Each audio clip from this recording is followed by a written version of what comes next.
Is it Friday already? Whew! Whew! Hopefully by now, right? I'm filming this on Sunday, but hopefully by now, I've got a good plan in action to try and see what reopening the gym feels like. Obviously, if I do, I'll probably have another video telling you all about it. But here we go on Friday. We are the 15th of... No way, we're the 15th of May? That's insane. Anywho, I guess it's kind of a little bit sunburned today. Anyways, back in the room. Alright, our warm-up, we're going to go through the static inchworm flow. Right after those inchworms, we're doing our Hindu push-ups, overhead squats, overhead lunges. You guys should know by now what we mean by them. Just kind of head back a couple videos. If not, our work. Okay, we're going to go 8 sets through of one single exercise in a Tabata format, 20 seconds of work, 10 seconds of rest. After completing 8 sets, then we switch exercises. And this Tabata work is mostly aerobic. So it's going to go mountain climbers, plank burpees, and jump lunges. So mountain climbers, from an aerobic standpoint, is not what we do in the warm-up, where we're like, oh, yeah, let's stretch out those hips, hunt around. No, it's aerobically switching legs, driving up. You got to do that for 20 seconds of work, 10 seconds of rest. 8 sets in a row till completion. Then we have 10 seconds rest going on exercise B. That is our plank burpee. So it's plank, right? No push up. Obviously, make sure when you go down to that plank, you're nice and supported the core. If you need to take your time getting down to that plank, by all means do it. How are we going to do that for 8 sets, 20 on, 10 off?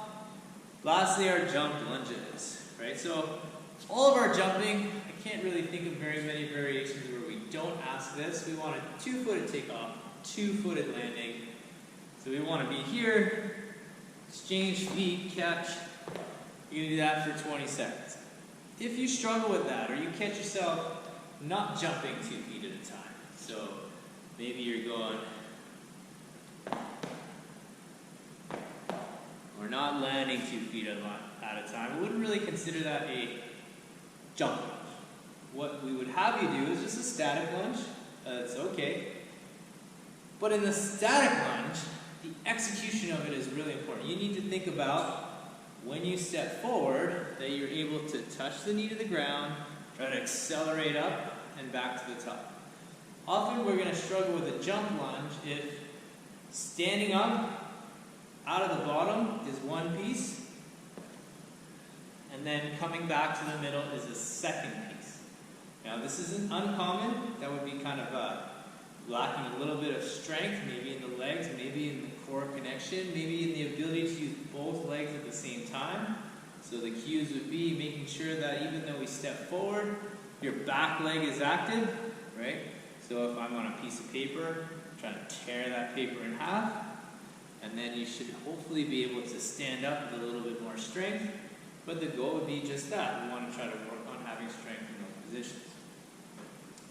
So that's our Tabata. There's 3 exercises. We go 8 complete sets in exercise 1, 8 complete sets of 2. You get the picture. Then we have our workout. Our workout is going to involve double unders, ground to overhead, and a goblet squat. Okay, so for the double unders, quite frankly, if you don't have a skipping rope, you can do jumping jacks. Right? You can do double hip taps, do whatever you want, 35 times. So again, this is going to be a 15-minute AMRAP. After 35 double unders, we're then got 20 ground to overhead. Here we can say, consider this to be like a plate. Well, I guess for me it's pretty easy to consider. I'm at the gym. I don't think I've actually touched this plate in probably 2 years. I think maybe the last time was when it got bent. Or Kevin noticed it was bent and we fixed it. Man, I miss everyone at the gym. Hopefully we see you soon. But it's to the ground, drive through the hips, rotate over, into the ground, hip drive. If I stand up quickly, I should really feel that I'm able to carry the weight up to lock out rather easily. Now, if you don't have a plate, what I would like you to do is instead of just doing a snatch, okay, instead of doing the snatch from here to here, or even if I had a kettlebell, instead of snatching that kettlebell, I want you to try to treat this like the plate. So in order to do that, first thing is you're not going to be able to touch the ground. Or you could, it's not going to mimic the plate movement. I'm going to grab the kettlebell with two hands, one on the handle, one on the bell, and I'm going to get to just below the knees with my hands, and I'm going to try and drive up, right?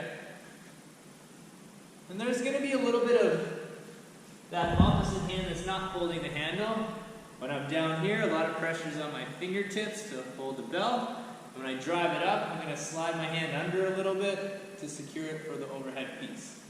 Okay, when you're done that, whichever object you have using, you can then goblet squat with it. So if I have my plate, okay, this would be almost like a Zercher squat in the crooks of the elbows. You're going to squat. And obviously, if you have that kettlebell, you're just going to hold it across the arms, same way. 50 minutes, as many times as you can. For the finisher, we're going to do some good movements for our upper back, our thoracic spine, and our shoulders. We have the prone angels. Just got to flip the hat around for this guy. Okay, the goal would be forehead on the floor, trying to raise your wrists and wrists, elbows off the ground, coming up to the top as best you can. Okay, but don't just drag. Be here.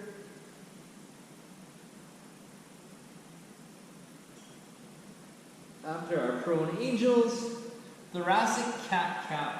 So, first of all, if I was just doing a normal cat-cow, I'm on all four, this quadruped position, right? I'm going to flex and extend the spine.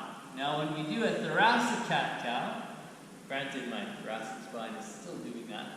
In thoracic cat-cow, I sit back, okay, nearly onto my feet. So I'm going to block a lot of the movement in the lower back. And I'm just going to try to mimic that same extension flexion movement of the spine. So I'm going to look up and try to flex that upper back and look up. And it's important to know where we're stiff, right? Most of the time we're already in a good flexed upper back position. So ring-a-ding-ding, right? The bell should go off. And you need to focus on extension of that upper back. And then last piece, so we're going to thread that needle. Right? Trying to get the ear and shoulder to the ground. Rotating.